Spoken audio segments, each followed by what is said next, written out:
Buenas tardes a todos y a todas. Estamos dando entrada a todos los becarios que están conectados, así que vamos a esperar un segundito que terminen de configurar su conexión.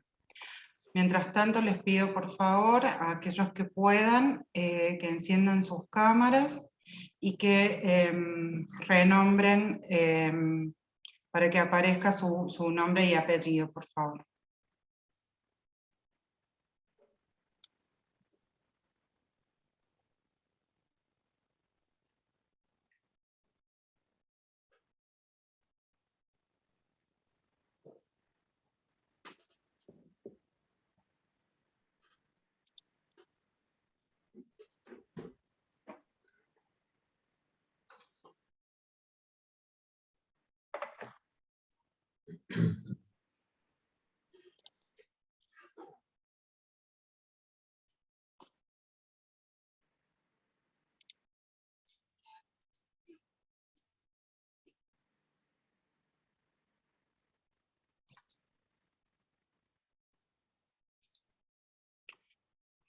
Bueno. Buenas tardes a todos y a todas nuevamente. Ya no tenemos a nadie más en la sala de espera. Así que, bueno, les doy la bienvenida a esta segunda clase del módulo troncal de este diplomado en Políticas Públicas para el Desarrollo Local y Regional. Antes de comenzar, voy a hacer las recomendaciones de siempre. Recuerden que es muy importante que dejemos registro de la asistencia de ustedes a esta clase. En esta oportunidad lo que vamos a hacer es, ustedes van a esperar en unos minutos, yo voy a pasar el link del formulario de inscripción, de registro de asistencia, perdón, y ustedes van a seleccionar ahí su nombre, apellido y van a poner enviar. Y en el segundo bloque recién vamos a hacer la acreditación por el chat de esta sala. Les pido por favor no se olviden de realizarlo, yo en unos minutos paso el link. Nuevamente les doy la bienvenida y los dejo en compañía del doctor Emilio Graglia. Gracias, Victoria. Buenas tardes a todas y a todos. Vamos a continuar hoy con la clase que iniciamos hace un par de semanas. No sé si hoy se incorpora gente. Por lo que veo falta gente, pero no sé si al mismo tiempo se incorpora gente. Una persona más. Una persona solamente.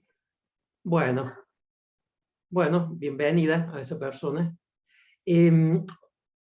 Vamos a hacer la clase de hoy, la vamos a dividir en dos partes.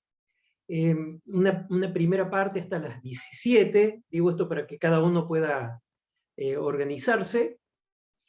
A las 17 vamos a hacer, si todo va de acuerdo con lo planeado, un recreo de unos 30 minutos, y después iremos entre las 17:30 y las 19:30, dejando unos 30 minutos, o sea, entre las 19 y las 19:30 aproximadamente, para las preguntas y respuestas. A esos fines, nosotros una vez más les sugerimos una doble vía. Cualquier pregunta o cualquier inquietud, ustedes pueden escribirla en el chat, y luego Victoria va a hacer el resumen, me lo va a transmitir y yo voy a tratar de responder. Sin perjuicio de esta primera vía, la segunda es hablando. Eso lo haremos entre las 19 y las 19:30, sobre cualquiera de los temas que hayan sido abordados durante el desarrollo de la clase. Entonces, de ahora en adelante, cualquier cuestión al chat. Si tenemos tiempo, vamos a abrir preguntas y respuestas antes del recreo. Si no tenemos tiempo, dejamos todas las preguntas y respuestas orales, quiero decir, las preguntas para la última media hora. ¿Cuáles son los horarios clave? 17, la hora del recreo, 17:30 volvemos, 19:30 nos desocupamos si todo va bien. Bueno, entonces, se escucha bien, ¿verdad? Sí, Emilio, perfecto. Bueno. Yo les voy a compartir la pantalla ahora y vamos a retomar donde dejamos hace 15 días. La primera cuestión, me gustaría subrayar aquello que conversamos sobre cuáles son los grandes temas del diplomado. Y son dos grandes temas. Uno, políticas públicas, y otro, desarrollo. Desarrollo integral a escala local y regional. Sobre políticas públicas, hablamos durante el módulo troncal. Y sobre desarrollo local y regional, van a hablar más en los módulos especiales. Digo esto tratando de hacer una distinción básica. Por supuesto que nosotros también durante el módulo troncal hablaremos de desarrollo y probablemente durante los módulos especiales hablen de políticas públicas. Pero ese es el trazo grueso. El módulo troncal, el gran tema es políticas públicas, y en los módulos especiales el desarrollo a escala local y regional. Por eso la importancia de la participación de docentes locales. Luego, tratando de reunir los contenidos del módulo troncal y de los módulos especiales, en los seminarios de integración, el propósito es que ustedes preparen el trabajo con el que aprueban el diplomado, con el que van a aprobar el diplomado. Ya saben, además de los requisitos de asistencia, el trabajo final, que es un proyecto de intervención. Ya de eso van a tener tiempo suficiente para hablar con Victoria y con Carla. Bueno, dicho eso, ¿por dónde andamos nosotros en el módulo troncal?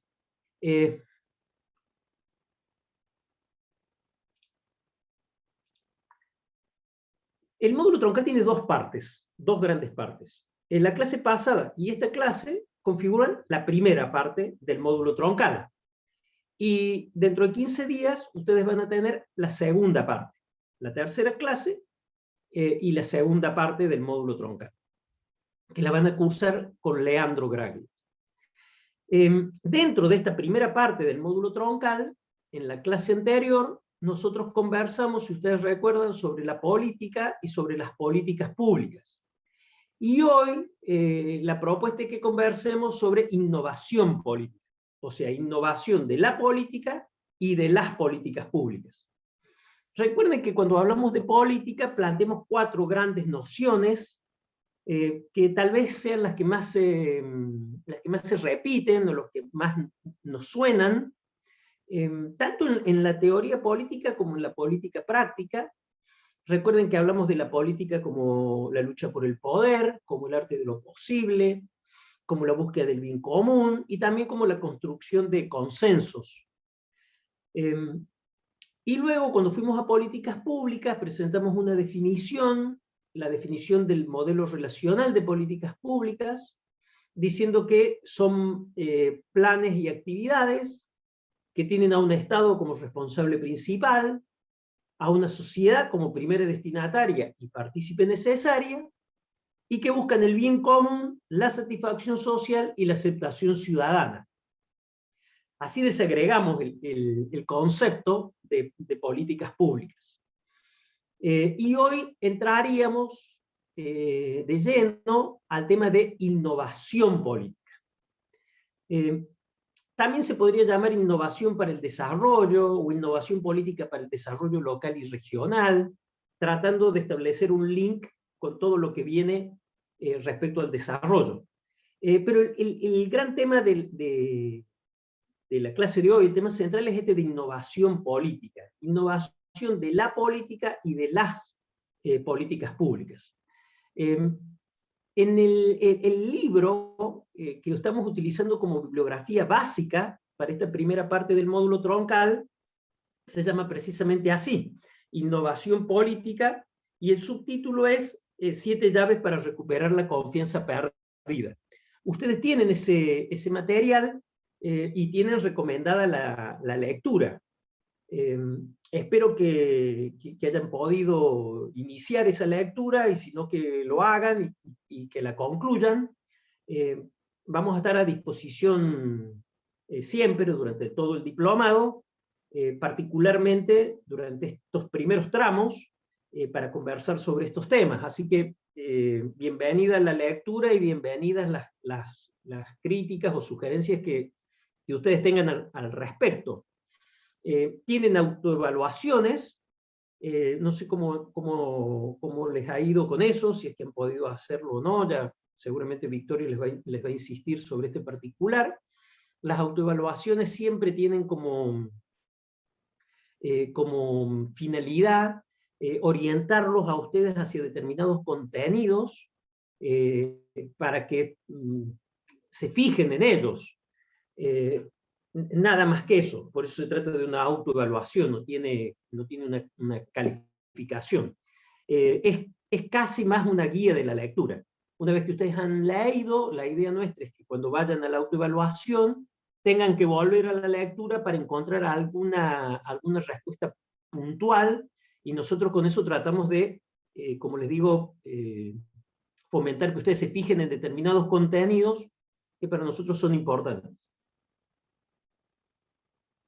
Bueno, dicho eso, entramos al tema de innovación. Después, si tenemos tiempo, me gustaría que, o por el chat, que nos cuenten si han tenido oportunidad de leer, de iniciar la lectura, cómo les ha ido, qué les ha parecido. Siempre para nosotros es una muy buena retroalimentación. Primera cuestión que me gustaría plantearles. ¿Qué entendemos nosotros por innovar la política? Fíjense que esta publicación se llama Innovación Política. Es un libro, creo habérselos comentado la primera clase que tuvimos juntos. Es un libro publicado a fines del 2019, con el propósito de entregar los ejemplares impresos, mano a mano, a los alumnos y a las alumnas de los diplomados del 2020. No pudimos hacerlo por la pandemia y lamentablemente tampoco hemos podido hacerlo este año. Sostenemos la ilusión de en algún momento hacerlo, o sea, de poder encontrarnos y de entregar el ejemplar físico. En ese momento, tal vez más adelante, en este mismo año, ustedes ya lo tengan leído, pero les va a quedar como un recuerdo el ejemplar físico. Están disponibles. Bueno, entonces, cuando uno aborda la publicación, probablemente, o cuando cualquiera de ustedes lo ha hecho, probablemente ve el título y dice Innovación Política. ¿Qué significa innovar la política? Y esta primera afirmación que les presento es como el punto cero, el punto de partida. ¿Qué es para nosotros innovar la política? ¿Qué significa? ¿Qué supone? Después ya vamos a ir a cuestiones como las 7 llaves de la innovación política, o sea, cómo innovar la política para recuperar la confianza perdida, cómo hacerlo. Pero lo primero sería, ¿qué significa para nosotros? Y significa básicamente dos cosas, o tiene 2 dimensiones. La primera es repensar las ideas políticas, repensar nuestras ideas políticas, las de ustedes, las nuestras, las de cada uno. Volver a pensarlas, cuestionarlas, ponerlas en duda, sobre todo en estos ámbitos, que son ámbitos de formación y de capacitación, son ámbitos propicios para la reflexión. Este diplomado no está diseñado como un adoctrinamiento. Por supuesto que todos los contenidos se inspiran en una cosmovisión de la política, que incluye a la política, que tiene que ver con el humanismo cristiano, son los principios y valores de la Fundación Konrad Adenauer, de ASEP, también de Lises, pero no se trata de un adoctrinamiento, sería opuesto, ese propósito sería opuesto a los principios y valores que decimos sostener. Entonces, por eso lo de repensar, utilizar este tiempo, que para cualquiera de ustedes, supongo, es un tiempo escaso, porque todos tienen sus ocupaciones, todos tienen sus trabajos, sus tareas, sus obligaciones. Entonces, estos momentos pueden servirnos para hacer lo que no podemos hacer en la vida cotidiana, en el día a día, en la cotidianeidad, que es poner en cuestión nuestras propias ideas. Las ideas políticas, porque estamos hablando de innovación de la política, es volver a pensar. Ahí quiero hacerles una aclaración. Hoy vamos a utilizar varias palabras, varios vocablos, cuyo significado, por lo menos desde mi punto de vista, está como tergiversado en muchos casos. No solamente en la discusión política, sino también en la ciencia política. Digo, en la discusión de la política práctica, sino también en la ciencia y en la teoría política. Repensar las ideas políticas significa repensar las ideologías políticas, nuestra ideología política. Y ahí estoy utilizando una palabra que suele provocar alguna controversia, porque hay muchos que están enojados con las ideologías políticas, y por lo tanto condenan a las ideologías políticas. Miren, ideología significa un conjunto ordenado de ideas. Una ideología política es un conjunto ordenado, más o menos ordenado, de ideas políticas, de ideas que tienen que ver con la política, con la lucha por el poder, con el arte de lo posible, con la búsqueda del bien común, con la construcción de consensos, con las políticas públicas, según las definiciones que hemos dado. Eso es una ideología política. Luego, habrá ideologías políticas que nos gusten o que nos disgusten, con las que estemos de acuerdo o en desacuerdo. Pero ideología es eso. Luego, esas ideas ordenadas, más o menos sistemáticamente, no son neutrales. Pero ese es el concepto de ideología, por eso no sé por qué provoca tanto enojo decir, esta es mi postura ideológica.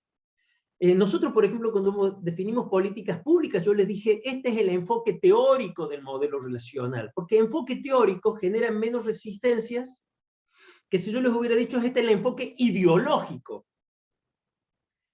Hasta algunos se preguntan si los gobernantes deberían tener o no ideologías, si las deberían aplicar o no.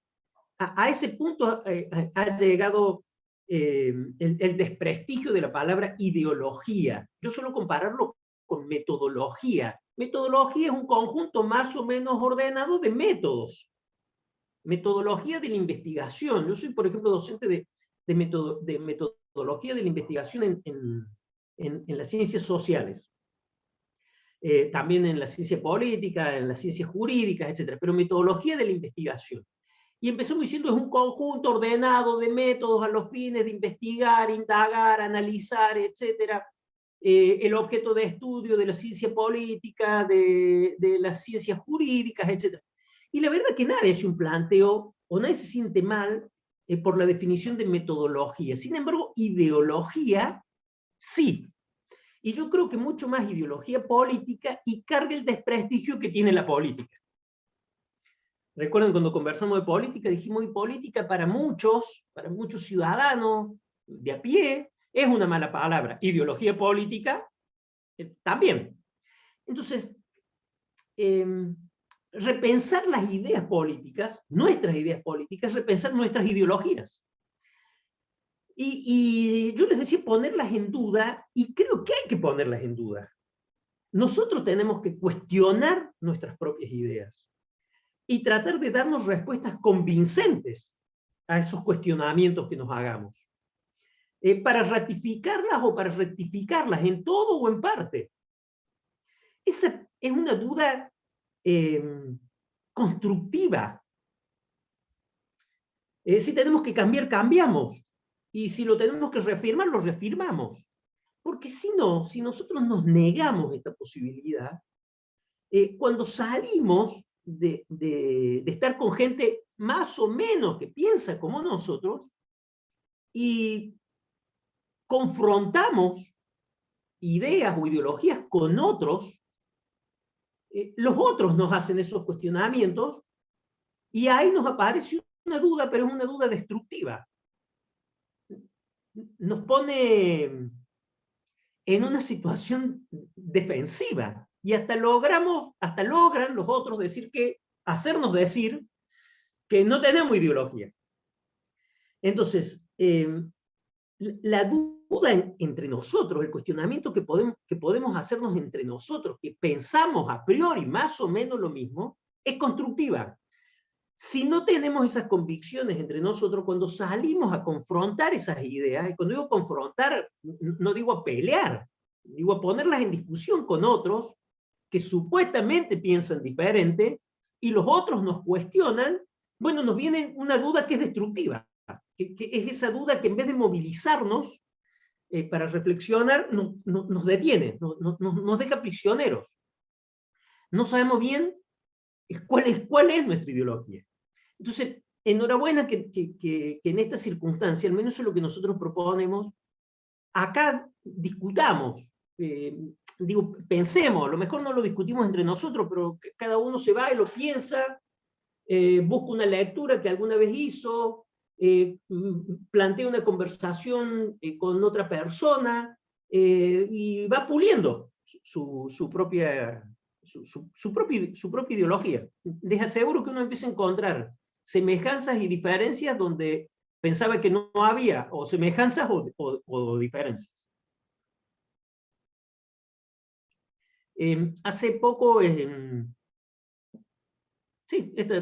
lunes de esta semana, pusimos en marcha un diplomado virtual que organiza la Fundación Konrad Adenauer Montevideo, la oficina Montevideo de la CAS. Es un diplomado virtual que se llama Políticas Públicas para el Desarrollo Democrático en América Latina. Es la 7ª edición, y todos los años se seleccionan 100 participantes, son jóvenes, de los distintos países de América Latina. Este es el 7º año. Y ahí hizo una presentación el representante de la Fundación de la CAS Montevideo, y él tuvo una expresión que dijo: nosotros no podemos dudar de lo que pensamos. Yo entiendo cuál es el propósito de lo que dijo, pero yo creo que, tenemos que estar convencidos de lo que pensamos. Mi única aclaración en ese momento fue que antes de estar convencidos tenemos que dudar. ¿Estaremos lo cierto o no?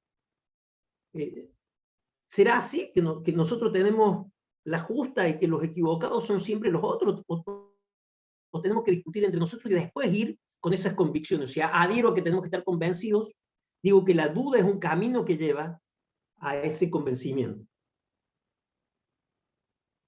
Es un programa muy interesante el que está en Uruguay, que se llama Partidos Políticos y Democracia en América Latina. Por ejemplo, aquella frase que mucho se repite, no hay democracia sin partidos políticos. Bueno, no hay partidos políticos. La conclusión es que no hay democracia. O que solamente va a haber democracia cuando logramos fortalecer a los partidos políticos. Y mientras tanto, eso hay que discutirlo antes de salir y decir, repetir esa frase, y que alguien nos haga un cuestionamiento que nos deje inmovilizados. Luego, dicho eso, lo que más me importa es el renglón siguiente. Hay que repensar las ideas políticas, las ideologías políticas, las nuestras, sí, por supuesto. Pero hay una dimensión que es mucho más profunda y que tiene que ver con nuestros sentimientos y con nuestras emociones respecto a la política y a las políticas públicas. Hay que resentir esas emociones, hay que volver a sentir esas emociones. ¿Por qué cada uno de ustedes, por qué cada uno de nosotros abrazó desde la teoría o desde la práctica esto que llamamos política? Y quizás políticas públicas, diseño y gestión de políticas públicas. Estoy convencido que más que una razón, es una emoción, un sentimiento. Eso es muy importante, reencontrarnos con ese sentimiento y con esa emoción que nos trajo al mundo de la política, para estudiarlo, para practicarla. Hay un autor argentino que a mí me gusta mucho, probablemente ustedes lo conozcan porque tiene mucha presencia en los medios, se llama Daniel López Rossetti. Tiene un libro que se llama Emoción y Sentimiento, tiene varios libros. No es un libro sobre política. Yo sabía tener un profesor que decía, nada es totalmente político y todo es parcialmente político. Entonces uno aprende de política leyendo, si tiene interés político, leyendo cualquier libro, ¿no? Pero él tiene algo, López Rossetti, que a mí la verdad me hizo revisar muchas cuestiones. Dice, no somos seres racionales, somos seres emocionales que razonan. Repito, no somos seres racionales, somos seres emocionales que razonan. Originalmente, en lo más profundo, las neurociencias dicen en lo más profundo del cerebro, hasta lo señalan en qué parte, están nuestras emociones. En nuestro proceso evolutivo aprendimos a razonar. Eso nos hizo diferentes a otras especies. Y cuando nosotros razonamos o racionalizamos, si ustedes quieren, una emoción, la convertimos en un sentimiento. Fíjense que esto es clave para encarar la política. Yo soy de los que creen, y lo retomaremos más adelante, que la política, las políticas públicas y los partidos políticos han perdido credibilidad frente al ciudadano común y corriente porque se han desconectado emocionalmente, sentimentalmente, de las personas, y fundamentalmente de las personas que sufren necesidades insatisfechas o problemas irresueltos. Por lo tanto, cada vez que tratamos de revertir ese proceso con cuestiones que son solamente racionales, y no llegamos. Los primeros que entendieron esto en el mundo de la política son los que se dedicaron al marketing y trabajaron sobre las emociones. Hay dos grandes emociones. El ser humano tiene dos grandes emociones que lo movilizan. Una es el odio y la otra es el amor. Muchos hacen política con el odio. Son los militantes del rencor. Y suma votos, porque logran conectar con otros seres humanos que comparten la misma emoción. La bronca. Son los anti esto, anti aquello. Nosotros tenemos dos posibilidades. O nos sumamos en esa carrera para generar otros rencores, o otros odios, otras broncas, o trabajamos sobre la otra emoción, que es el amor. Y cuando les digo amor, no los estoy invitando a un recital de Arjona. El amor como esa gran emoción que convertida en sentimiento es alegría, que busca la felicidad. El amor al prójimo, algunos llaman vocación de servicio, ponerse a disposición del otro, la empatía. ¿Cómo se combate a los que provocan rencor desde el odio? provocando alegría desde el amor. Pero para eso tenemos que revisar nuestras propias emociones y nuestros propios sentimientos. Miren, no se va a transformar la política, no se va a innovar la política si no nos innovamos, si no nos transformamos quienes hemos abrazado a la política. Desde la teoría o desde la práctica. También es esto. Yo no estoy planteándoles un curso de autoayuda, ¿verdad? Ni una terapia grupal, nada. Lo que digo es que si no reconectamos con la emoción que nos trajo a nosotros a la política, no vamos a poder reconectar con esas otras personas que, como todos nosotros, tienen que convivir con esas dos emociones. Porque no es que algunos son puro odio y los otros son puro amor. Esto además las neurociencias lo explican perfectamente bien hoy por hoy conocemos mucho más de eso. Entonces, bueno, repensar las ideas, resentir las emociones. En esa presentación el lunes del programa de Uruguay tienen un diplomado que se llama Partidos Conectados. Y lo que busca es que los partidos que son afines, si no malentendí el propósito, que son afines a las ideas del humanismo cristiano, que trabajan con la Conrad, estén conectados entre ellos y que además se conecten a través de las redes. Yo me permití decir, miren, lo primero que tenemos que hacer es conectar con nuestras propias emociones y a partir de eso conectar con esos seres humanos que no son seres racionales, sino seres emocionales que razonan.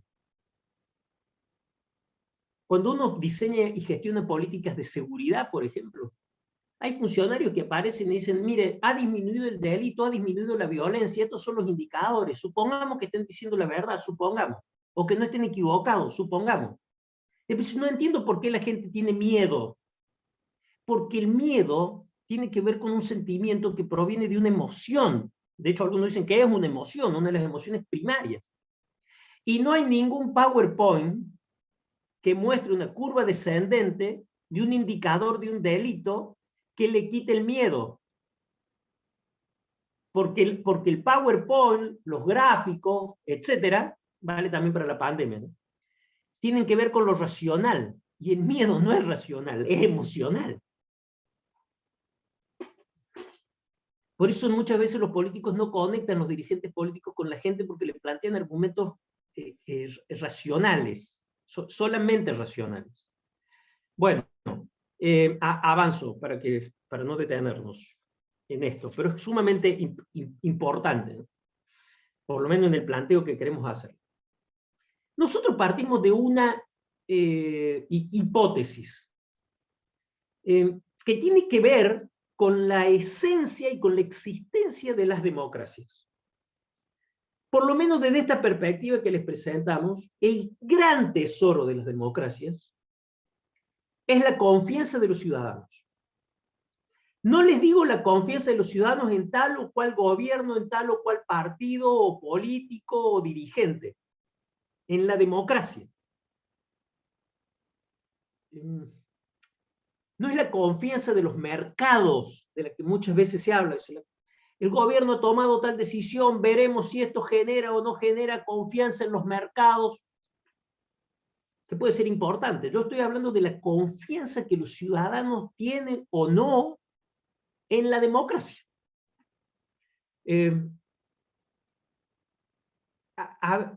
A veces me parece más preciso hablar en plural de las democracias, nada más que los cordobeses tenemos un problema con las eses. Los santiagueños no, los cordobeses sí. En general tendemos a no pronunciar la S final, pero de las democracias, porque hay distintas variantes. Hay cuestiones comunes, pero hay variantes. Inclusive en los países de América Latina. Hay distintos estadios de los procesos democráticos, por eso van a ver que trato de hablar en plural, de las democracias, del régimen democrático y del sistema democrático. ¿Qué es lo que nos pasa? Lo que nos pasa, partiendo de esta hipótesis, es que las llaves de ese tesoro se han perdido. Y la hipótesis nuestra se completa diciendo que las malas políticas, ya veremos qué entendemos por malas políticas, son las que perdieron las llaves de ese tesoro. es un tesoro perdido. Esa confianza es un tesoro perdido. Ustedes dirán, pero ¿de dónde saca esta hipótesis? O sea, ¿por qué plantea esta hipótesis? ¿Con qué fundamento? Bueno, hay algunas cuestiones que son muy empíricas y dan lugar a esa hipótesis. Por primera vez, en la medición del Latinobarómetro del año 2018, que es la última que se hizo, saben ustedes que el Latinobarómetro es una ONG que tiene sede en Santiago de Chile, y que anualmente, desde el año 1995, mide distintos indicadores de opinión pública en los 18 países de América Latina. El último año no lo hizo por una cuestión de la pandemia. Pero prácticamente todos los años mide, entre otros indicadores, mide apoyo a la democracia. Por primera vez, menos de la mitad, promediando los 18 países de América Latina, menos de la mitad, poco menos de la mitad, pero menos de la mitad, no apoya a la democracia como régimen político. No sabe, no contesta, o directamente prefiere un régimen no democrático, pero que le solucione sus problemas. Hasta ahora siempre el apoyo había estado por encima del 50%, bastante por encima. Es una luz, yo diría amarilla para ser optimista. Naranja, casi roja. Agreguen ustedes que la satisfacción con la democracia, que no es lo mismo que el apoyo a la democracia. Yo puedo apoyar a la democracia, pero no estoy satisfecho con la democracia, con los resultados de la democracia, con los resultados de las políticas públicas que ponen en marcha los gobiernos elegidos democráticamente de cualquier partido político. Está por debajo de 1/3. O sea que más de 2/3 están insatisfechos con la democracia. Generalmente los que están satisfechos apoyan. Pero ven que hay un margen que apoyan en descenso, ese indicador, pero no está satisfecho. Con lo cual, uno podría aventurar que difícilmente eso mejore, o que haya mejorado, por ejemplo, con la pandemia. Hay muchos trabajos de investigación al respecto, qué relación hay entre esos indicadores, no es el tema de hoy. Lo que les quiero decir es que esto de que la confianza se ha perdido en la democracia es una constatación empírica. Algunos suelen decirme, bueno, pero eso es opinión pública. Sí, es opinión pública. ¿Y la opinión pública qué revela? Y revela sensaciones, percepciones, sentimientos, emociones. Entonces, algunos tratan de racionalizar eso, de encontrarle alguna explicación racional, y la confianza o la desconfianza tiene que ver con una cuestión más del mundo de lo sentimental y de lo emocional. O sea, no entender eso es ya perder la pista. Entonces, sumen a esto que teniendo en cuenta la misma fuente, o sea, el Latinobarómetro, más del 80% desconfía del Poder Judicial, del Congreso y del gobierno, entendido como Poder Ejecutivo, más allá de tal o cual presidente, de tal o cual país.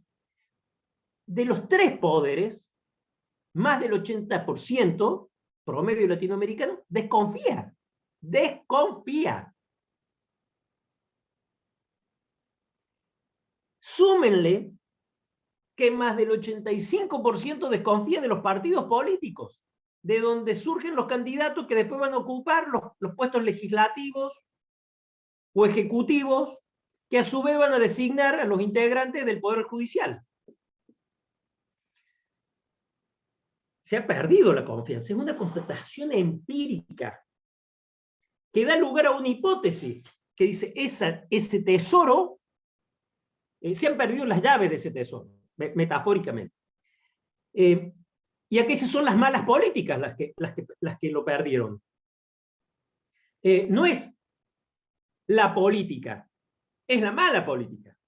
No son las políticas públicas, son las malas políticas públicas. Claro que acá estoy jugando con un término que nos permite acomodarnos fácilmente, porque ustedes dirán, bueno, pero ¿cuáles son las malas y cuáles son las buenas? Algunos dicen, Bueno, tienen que ver con los resultados. Sí, es una posibilidad. Yo les voy a hacer un planteo diferente, que es ideológicamente, cuáles son las malas políticas públicas y cuáles son para nosotros las buenas políticas públicas. Siempre en tono de cuestionamiento. A lo mejor llegamos al final de la clase y decimos, no, es exactamente al revés, como en las investigaciones, que a veces se llega a la conclusión, la llamada hipótesis nula para los que vienen de la investigación, ¿verdad?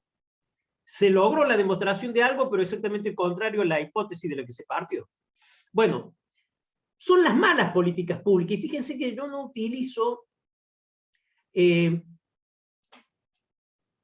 viejas y nuevas políticas, o la vieja política y la nueva política. Prefiero esto de las malas y las buenas, la mala política y la buena política, porque por lo menos para mí no tiene que ver con una cuestión de tiempo, tiene que ver con una cuestión de ideología, de ideas políticas, y por supuesto de sentimientos políticos.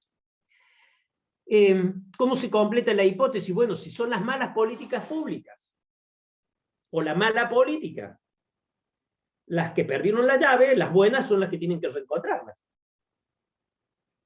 Acá se esconde una obviedad. No es eliminando la política, es innovando la política, como vamos a recuperar ese tesoro perdido. No es dejando de diseñar y gestionar políticas públicas, es diseñando y gestionando políticas públicas a partir de una matriz ideológica que nosotros consideremos buena.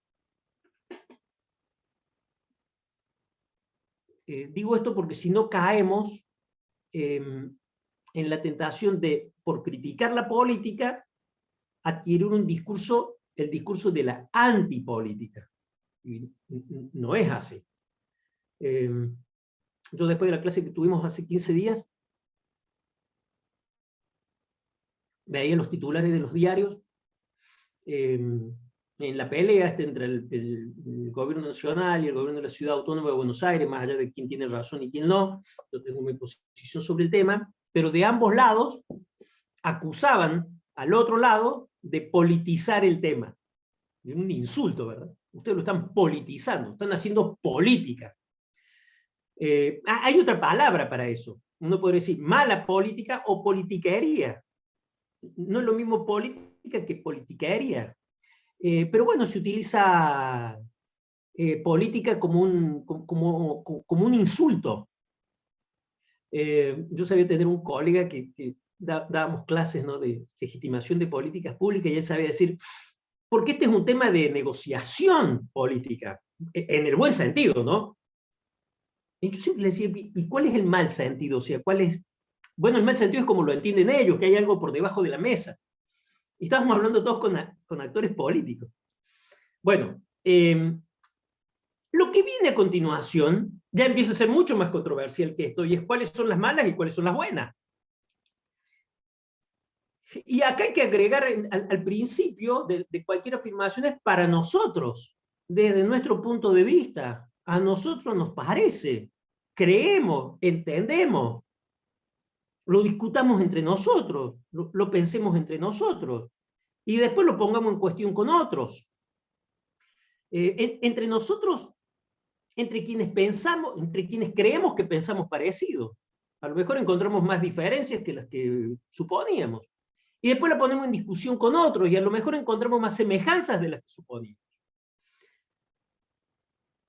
Acá las estamos entendiendo por malas políticas. Las políticas neoliberales y las políticas populistas. El neoliberalismo es parte del problema, el populismo no es parte de la solución. Desde nuestro punto de vista, lo digo en primera persona por las dudas, desde mi punto de vista, la pandemia puso en claro algo que ya sabíamos. Esto. El neoliberalismo es parte del problema. No digo que sea el problema, pero es parte del problema. Las políticas neoliberales en América Latina son parte del problema. Eso no significa que el populismo sea la solución. El populismo no es parte de la solución. Ahora, ustedes dirán, bueno, pero está bien. Este es el profe que nos tocó en la primera clase del diplomado, dirige el diplomado, se le ocurre a él decir esto, ¿de dónde lo saca? Entonces a mí me gustaría citarle, el libro es del 2010, de fines del 2019. Hace muy poquito, Francisco, el Papa, que es el jefe de la Iglesia Católica Apostólica Romana, pero yo lo estoy citando como lo que creo que es, además de ese rol,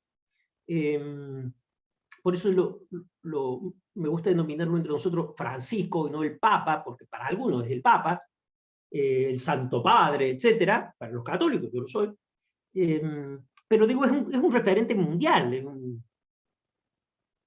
no es el jefe del Estado del Vaticano, solamente es un referente mundial, su palabra es escuchada.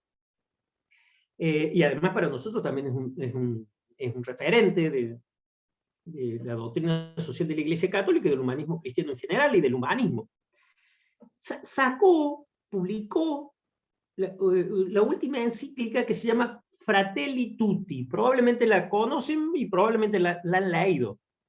Es del 2020. Y tiene un capítulo, este es el momento donde extraño mis anteojos, ustedes perdonen, acá están. Tiene un capítulo, es muy interesante, de hecho es una lectura que yo les recomiendo. Francisco escribe de una manera muy sencilla.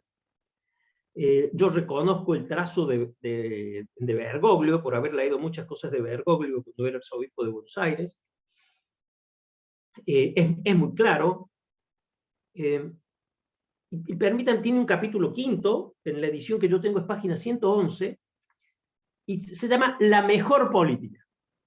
Dice, permítanme que lea para que la cita sea textual. Para hacer posible el desarrollo de una comunidad mundial capaz de realizar la fraternidad a partir de pueblos y naciones que vivan la amistad social, hace falta la mejor política. Con lo cual hay políticas mejores y hay políticas peores, hay políticas buenas y hay políticas malas. La mejor política, puesta al servicio del verdadero bien común. Ahí hay una definición de qué entendemos por mejor política.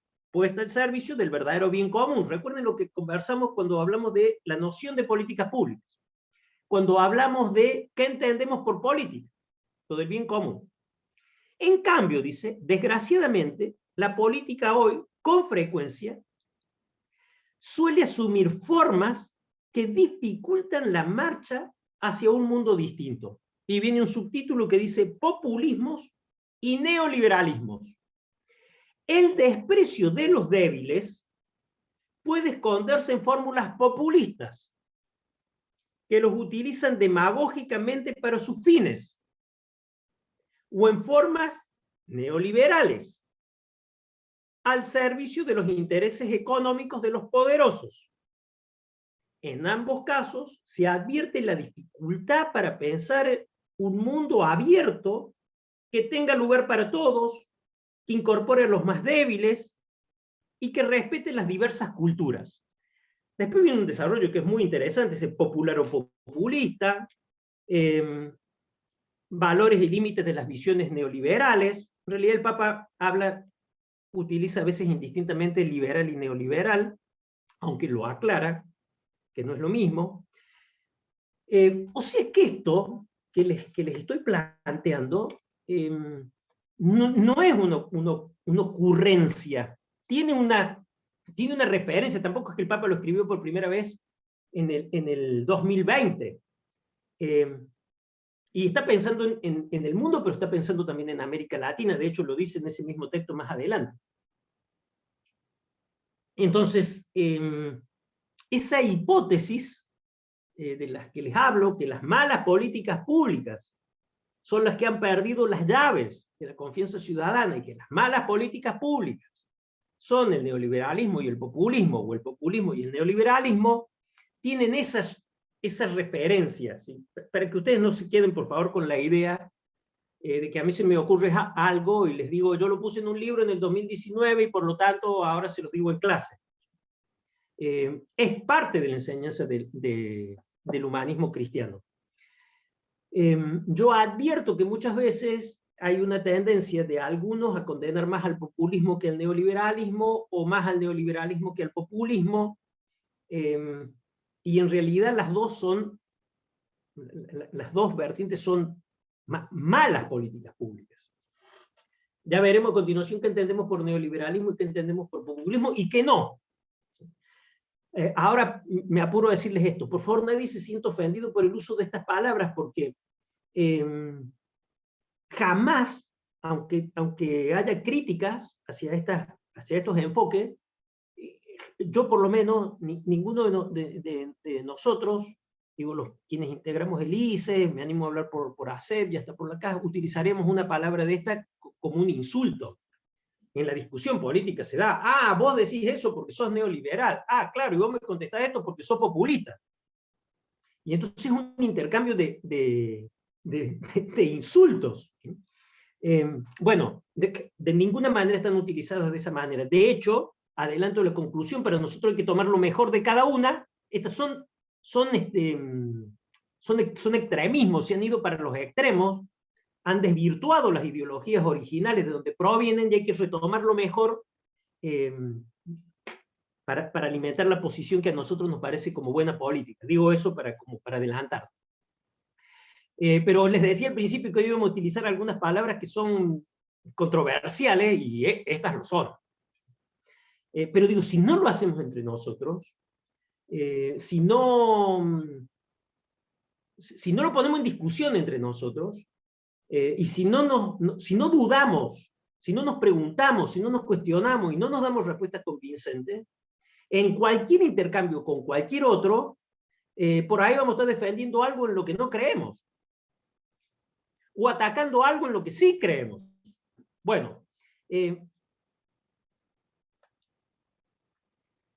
miren, hay muchas formas de conceptualizar a las políticas neoliberales y a las políticas populistas. Yo aquí he elegido un criterio, ni siquiera porque me parezca el mejor, me parece el más sencillo como para entrarle al tema. Estoy poniendo blanco sobre negro, sabiendo que hay grises claros, grises oscuros, hay muchos matices, pero trato de poner blanco sobre negro para que después vayamos encontrando esos grises. Las políticas neoliberales idolatran al mercado. El mercado es todopoderoso. Pierden de vista que el mercado es una forma de organización económica. Los populistas, en el otro extremo, idolatran al Estado, sin advertir que el Estado es una forma de organización económica. O sea, el mercado y el Estado, esto lo conversamos en la clase pasada, son formas de organización que tiene la sociedad. En un caso de la economía, y en el otro caso del poder político, si ustedes quieren. Son formas de organización, son herramientas, son instrumentos de la sociedad. El neoliberalismo, además, al idolatrar al mercado, termina dándole los poderes a los poderosos del mercado.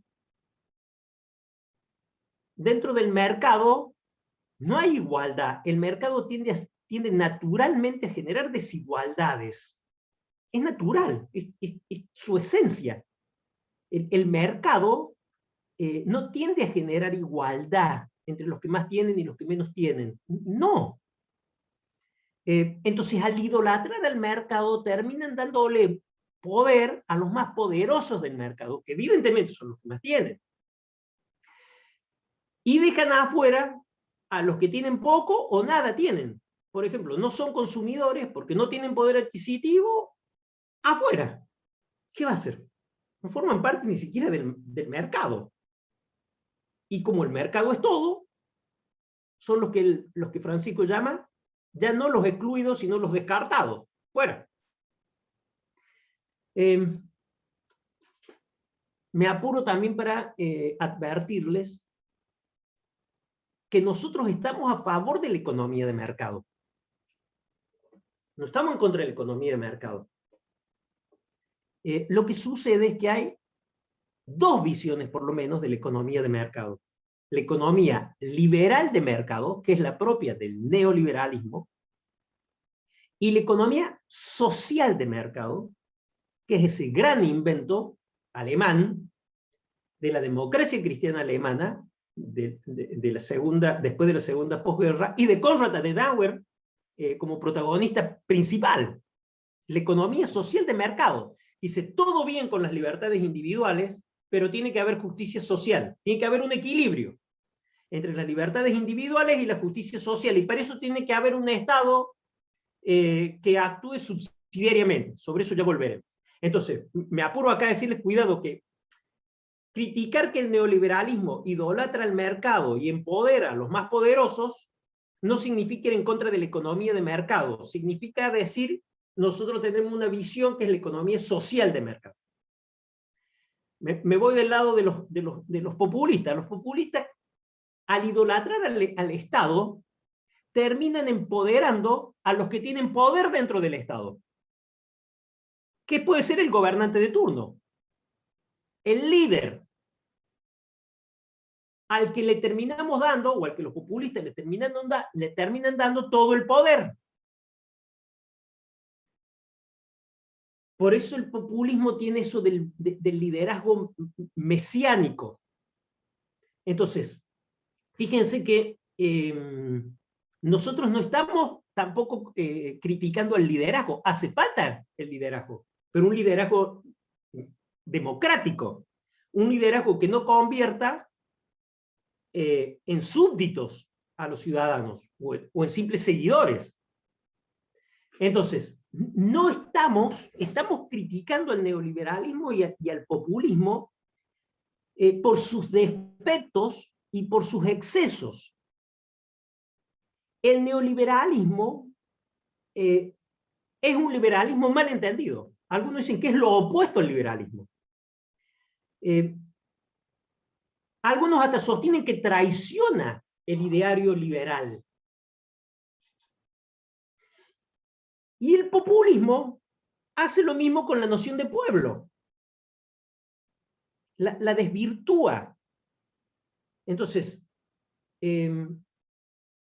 nosotros, desde la visión esta que yo estoy tratando de plantearles, siempre cuestionándola, nosotros decimos que hay que recuperar lo liberal del neoliberalismo, las libertades individuales, las políticas, las económicas, etc. Y hay que rescatar la noción de pueblo, de la que partió el populismo antes de convertirse en populismo. Si ustedes me preguntan, el humanismo es liberal y popular. No es ni neoliberal ni populista, pero es liberal porque defiende las libertades y es popular porque defiende la noción de pueblo como comunidad organizada. Entonces, fíjense que acá en América Latina ha pasado algo, ha habido hay un movimiento pendular de un extremo al otro, en el que todos los países hemos estado, o estamos, nada más que estamos en distintos lugares del péndulo. Los liberales, para combatir a los populistas, se convirtieron en neoliberales. Y los populares, para combatir a los neoliberales, se convirtieron en populistas. Se corrieron para los extremos. Lo que nosotros decimos es que hay que hacer converger lo mejor del liberalismo y lo mejor la palabra sería popularismo, en una visión humanista. Yo les puedo asegurar, no he encontrado gente que se enoje, sí he encontrado gente que se enoje, porque ¿por qué me dice eso a mí? Y digo, no sé, ¿qué le dije? Me dijo neoliberal. No, yo no le dije nada, ni siquiera lo conozco. Dije algo con lo que usted se ha sentido identificado, pero yo no le dije que era neoliberal. Con la crítica que yo hago, ¿usted está de acuerdo? Sí, bueno, entonces para mí usted no es neoliberal, se siente así. Es una cuestión de sentimiento. He encontrado eso, porque también me toca dar clases, por ejemplo, para dirigentes empresariales, que tratan de entender cómo funciona la política, les puedo asegurar que hay empresarios que pagan cursos y organizaciones que lo financian para que les expliquen cómo funciona la política. Cosa que es difícil de explicar, pero bueno, mientras paguen. No, sí me encontró mucha gente, porque las clases que doy tienen mucho que ver más con actores que vienen de la política, que dicen, oiga, ¿por qué me trata de populista? ¿Por qué me dijo populista? No le dije populista, yo hice una crítica al populismo. ¿Usted está de acuerdo con la crítica? Sí, con la crítica sí. Pero no me diga populista, bueno, es que no le estoy diciendo populista, si está de acuerdo con la crítica. Es un nombre que usted se ha puesto, qué sé yo. Trabajamos mucho con ACEP. Y algunos de los integrantes de ACEP, algunos grandes amigos, me dicen, che, estuvo linda la clase, dice, pero me gustó, dice, cuando le pegaste a los neoliberales, pero decirnos populistas. Yo no les he dicho populistas, le digo, es más, ustedes no son populistas, ustedes son populares, ascriben a una ideología popular, no populista. Y les muestro el logo. Se llama Asociación Civil de Estudios Populares, no populistas. Entonces no es lo mismo. El pueblo, la comunidad organizada, eso es popular. El populismo se cargó la noción de pueblo, la tergiversó. Igual que el neoliberalismo tergiversó lo de las libertades de mercado. Miren, el liberalismo allá, Adam Smith, etc., era un liberalismo que trataba de producir bienes y servicios entendiendo que la renta empresarial iba a generar inversión y la inversión nuevos empleos. Luego vino lo financiero, que es propio del neoliberalismo. El liberalismo original está en contra de los monopolios. El neoliberalismo entiende que es una fortaleza de las economías. Entonces el neoliberalismo es el que se llevó opuesto al liberalismo. No tiene alguien que se sienta liberal, no tiene por qué enojarse ante la crítica al neoliberalismo, y alguien que ascriba lo popular no tiene por qué enojarse por la crítica al populismo. Avanza un paso más. Y entonces, ¿cuáles son las buenas? Y las buenas son las nuestras. Las políticas humanistas, porque el humanismo es la mejor política que se puede encontrar, porque se centra en la persona. El neoliberalismo se fue para el lado del mercado. El populismo se fue para el lado del Estado. Este se fue para el lado de los que más tienen económicamente, más poder económico. Este para el lado de los que tienen más poder político. Convirtió a los líderes en mesías. El neoliberalismo convirtió a los ricos en dueños del destino social. ¿De qué se olvidaron? De la sociedad. ¿Se acuerdan de la sociedad? Primera destinataria. Y la sociedad está compuesta por personas y el humanismo se centra en las personas. Que tienen la misma dignidad y que por lo tanto hay que garantizar un mínimo, es lo del bien común, lo que ya conversamos. Y por eso para nosotros es la mejor política. Ahora también hay que cuestionarla. También tenemos que cuestionarla.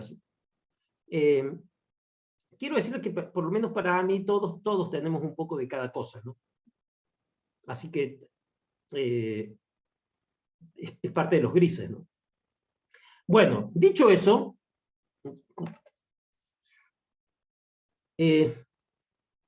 vamos a entrar, ahora si no hay preguntas, vamos a entrar allá a las llaves. No, no hay preguntas. ¿No hay nada en el chat? No hay nada.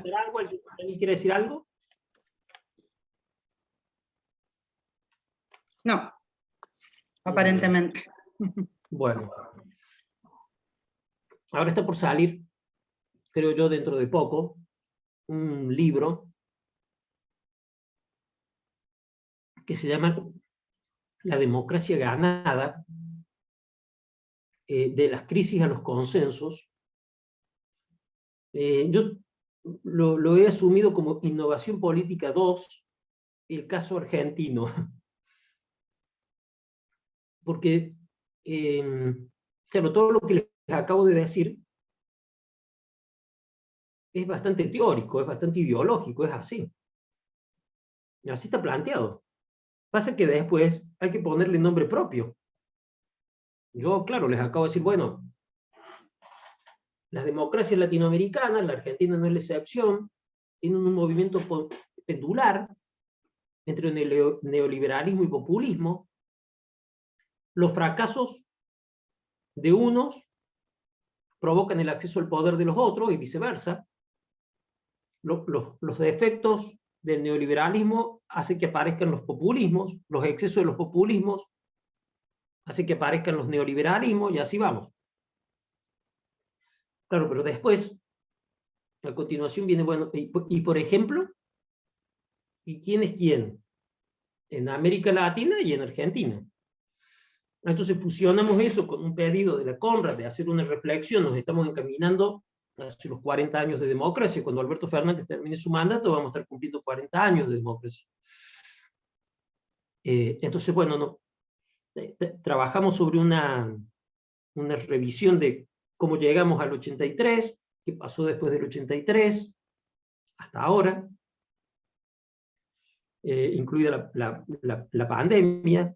El libro se cerró a un año de la pandemia, y ahí hay una clasificación de los gobernantes argentinos en esto.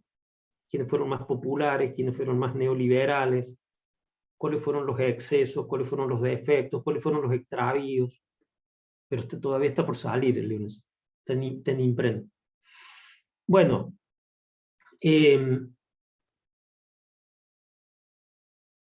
si esto es así, si nosotros tenemos una crisis de la confianza ciudadana en relación con la democracia, el asunto es cómo hacer para recuperar la confianza perdida, para encontrar la llave de ese tesoro.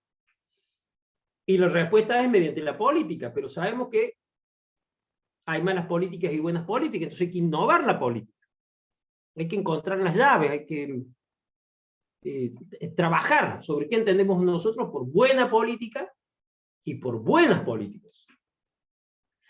Y ahí aparecen las 7 llaves, que son las que vamos a trabajar a continuación.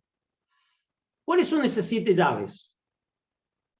Un Estado responsable y una sociedad partícipe, son las 2 primeras. Acá vamos a retomar, en parte por lo menos, lo que conversamos en la definición de políticas públicas. Recuerden que ahí dijimos el Estado es el responsable principal de diseñar y gestionar las políticas públicas. Después dijimos la sociedad es la primera destinataria y por lo tanto es partícipe, debe ser partícipe necesaria. Acá vamos a retomar estas 2 llaves. Las 2 primeras. La tercera llave tiene que ver con los valores. Ustedes habrán escuchado cuando se hizo la apertura del diplomado, tanto Olaf Jakov como Oscar Enzing pusieron mucho énfasis en el tema de nuestros valores. Es más, yo al principio de esta clase y de la anterior, dije, este es un diplomado de la Conrad, de ACEP, del ICE, somos instituciones que compartimos los mismos valores, son los valores del humanismo, y particularmente del humanismo cristiano. Bueno, hay que ponerlos en discusión también, eso significa innovar la política. El concepto de desarrollo, ¿qué entendemos por desarrollo? Por desarrollo sostenible, por desarrollo integral, ¿cuáles son los componentes? ¿Cuáles son los problemas prioritarios que habría que solucionar para que se dé este desarrollo? ¿Cómo estamos entendiendo el mandato, o sea, la relación que se da entre los electores y los elegidos? ¿Y a qué tipo de democracia aspiramos? ¿Cuál es la relación entre los gobernantes y los ciudadanos? Fíjense que ahí hablamos de un mandato controlado y de una democracia receptiva. Nosotros suponemos que estas 7 llaves, se imaginarán que son 7, podrían ser 8 o podrían ser 6, nada más que la metáfora incluye esto del tesoro y las 7 llaves. Está guardado bajo 7 llaves, lo que pasa es que se perdieron las llaves. Por lo tanto, si no recuperamos estas llaves, si no innovamos la política, quedaremos viviendo en la desconfianza ciudadana. Y lo que provoca la desconfianza ciudadana, básicamente, es un vaciamiento de la democracia. Hay una cita muy famosa de Mandela que asemeja a las democracias cáscaras vacías. Bueno, si los ciudadanos no confían en la democracia se convierte en una cáscara vacía. En algunos de estos puntos, sobre todo cuando hablemos de mandato, vamos a retomar el tema de los partidos políticos, pero fíjense que nosotros básicamente nos concentramos en la innovación de la política y de las políticas públicas. Bueno, estamos para iniciar la llave 1, pero a mí me gustaría, me parece, no sé qué opinas, Victoria, que podríamos, entonces si no hay ninguna pregunta, adelantar el recreo 15 minutitos y ya largamos con la llave 1. Ok, pero me parece perfecto, pero ahora justo aparecieron 2 preguntas, Bueno. así que vienen Bueno. perfecto. Gloria te pregunta, ¿cuál es el rol de la educación en la innovación política? Bueno, la educación nosotros la vamos a ver como uno de los componentes fundamentales de un desarrollo sostenible. Es clave, obviamente es clave. Hay mucho se habla también de la innovación educativa, que sería repensar las ideas y resentir las emociones que tienen que ver con la educación, pero ¿cuál es el rol? Y es parte fundamental del desarrollo sostenible. Acá lo vamos a ver, como para ubicarlo en un mapa, digamos. Perfecto. Rodrigo te pregunta, cuando hablas de sociedad partícipe, ¿cuáles serían las implicancias que esto conlleva? Y de haber un límite, ¿cuál sería ese límite? Esa pregunta es bien interesante y supone una larga discusión que se está dando en la ciencia política, ¿no? Que es democracia representativa versus democracia participativa. Yo creo que el límite estoy hablando de políticas públicas, ¿no? En particular, de diseño y gestión de políticas públicas. El límite de lo participativo es lo representativo. O sea, la decisión, en el diseño de las políticas públicas, la decisión siempre es una decisión política. O sea, tomada por políticos. O sea, por gobernantes. Gobernantes que son actores políticos. Primero fueron candidatos de un partido político, fueron elegidos y desempeñan un rol o legislativo o ejecutivo. Por eso digo que la decisión es política, tomada por actores políticos en funciones gubernativas. Lo participativo, por lo menos desde esta perspectiva que les presento, debe enriquecer a los representativos,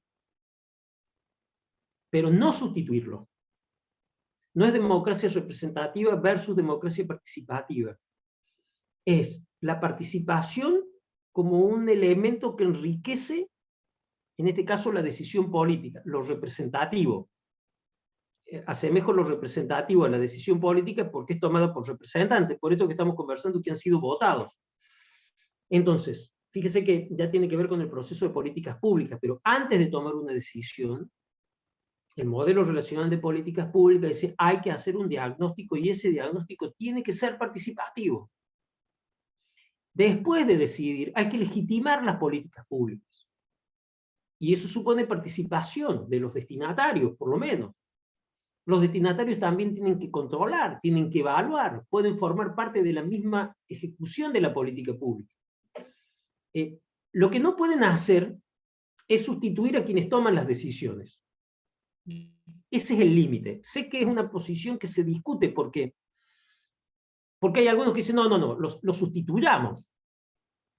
Y miren, por más que todos los presidentes de todos los centros vecinales, en el caso que estén funcionando, y que a su vez hayan sido elegidos por los vecinos, se juntaran y tomaran una decisión sobre el recorrido del transporte público de pasajeros de una determinada ciudad, eso sería muy participativo, pero la ordenanza la va a seguir sancionando el Consejo Deliberante. Y eso es así, y desde mi punto de vista debe ser así.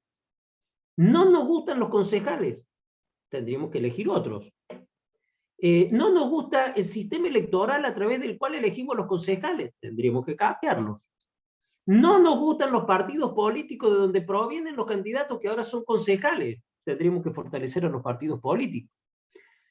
No, no se trata de dinamitar el Consejo Deliberante y que ahora decidan los presidentes de los consejos de los centros vecinales, porque el problema que tendríamos a continuación sería ¿cómo son elegidos los presidentes de los centros vecinales? Por ejemplo, digo, tener un Consejo Económico y Social. Fantástico. El Consejo Económico y Social puede, por ejemplo, proponer una política pública de generación de empleo a corto, mediano y largo plazo, pero no la va a sancionar, porque para eso está el Congreso, y para eso está el Poder Ejecutivo, etc. Entonces, lo participativo es fundamental.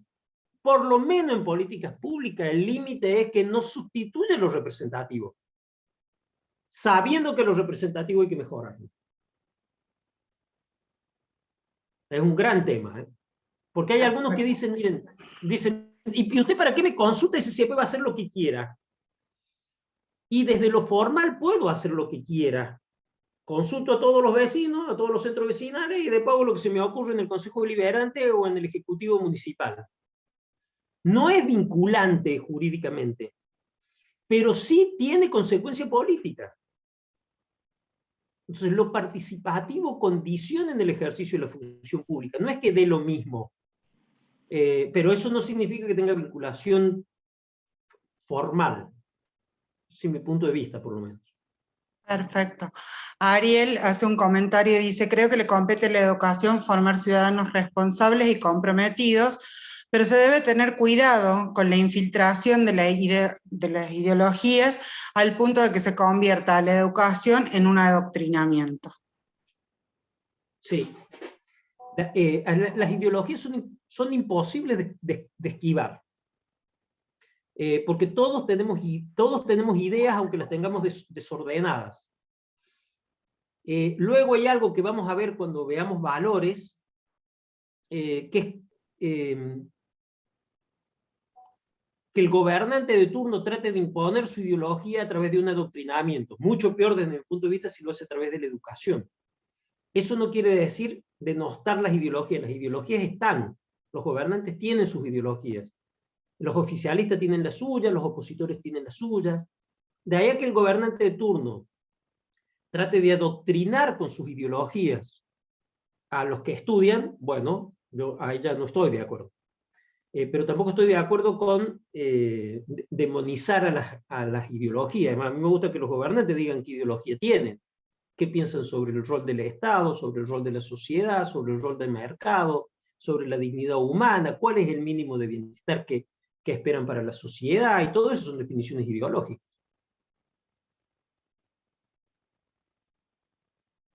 ¿Algo más hay? No, por ahora no hay ninguna, Emilio. Bueno, entonces estamos más o menos obviamente todo lo que les digo, una vez más les insisto y disculpen, soy reiterativo, ustedes tómenlo como de quien viene. Lo toman, lo piensan, lo dejan. A veces escuchar a alguien con quien uno no está de acuerdo le sirve para reafirmar lo propio, porque uno hace un esfuerzo para contradecirlo. Dice, no es así como dice. Entonces busca en el fondo de uno mismo algún argumento para contradecirlo y bueno, ya está. Aprendió de lo que ya sabía.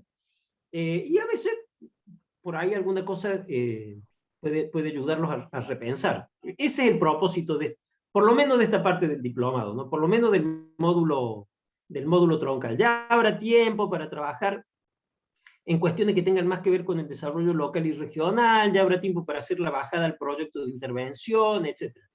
Ahora les digo, en cualquier proyecto de intervención, que es una cosa puntual, donde con Victoria y con Carla van a trabajar el objetivo, los indicadores, las metas, etc. En cualquier proyecto hay una descarga ideológica, implícita o explícita. El hecho de diseñar un proyecto de intervención, el hecho de tener la decisión de intervenir o de que alguien intervenga para hacer algo, ese algo que queremos que se haga supone una impronta ideológica. Este proyecto que hago es para generar calidad educativa. Bueno, y calidad educativa es parte de una idea que tengo. No puede haber bien común si no hay calidad educativa, no va a haber igualdad de oportunidades. si es para el mejoramiento de determinados barrios que están en la periferia, porque yo entiendo que el desarrollo territorial, hay una descarga ideológica. Si nos incomoda eso, le llamemos descarga teórica. O sea, hay un componente teórico en eso. No hay metodología que no tenga una ligazón con una ideología previa. Hasta lo participativo, cuando dice, nuestra metodología es participativa. ¿Y por qué es participativa? Y porque nosotros tenemos una idea según la cual la sociedad debe participar. Por lo tanto, después tenemos metodologías como los talleres, por ejemplo, el diálogo asistido, la mediación como apoyo en la negociación. Son metodologías, pero son metodologías al servicio de una determinada ideología, que es hacer que la sociedad participe. Si mi ideología es, mira, la verdad que la sociedad participe o no participe me tiene absolutamente sin cuidado, entonces ¿para qué voy a tener un método participativo?